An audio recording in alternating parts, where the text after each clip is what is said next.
After all one side லவ்வுக்கு போய் இப்படி feel பண்றீங்களே. ஒரு செடியில எத்தனை பூ பூக்குது, ஒரு பூ உதிர்ந்தா இன்னொரு பூ பூக்குறது இல்ல? வாஸ்தவம் தாங்க.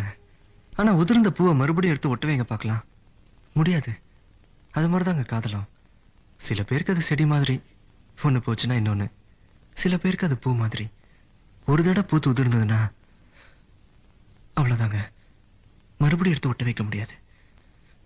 அது மாதிரிதாங்க என் காதலும். லவ் ஃபெயிலியர் ஆன எத்தனையோ பேர் வேற கல்யாணம் பண்ணிக்கிட்டு சந்தோஷமா இருக்கலையா? இருக்காங்க.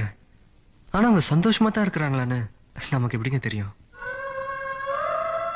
எங்க லவ் ஃபெயிலியரை வேற கல்யாணம் பண்ணிட்டு வாழ்ந்துட்டு இருக்காங்களே, அவங்க ஒவ்வொருத்தர் நெஞ்சையும் தொட்டு சொல்ல சொல்லுங்க பார்க்கலாம். ஏன் மனசுல அந்த பழைய காதல் இல்ல, எல்லாத்தையும் மறந்துட்டு வாழ்ந்துட்டு இருக்கேன்னு? நிச்சயம் முடியாதுங்க. 100 வருஷம் ஆனாலும் எங்கோ ஒரு மூலையில அந்த முதல் காதல் வந்து ஞாபகப்படுத்திட்டு தாங்க இருக்கும்.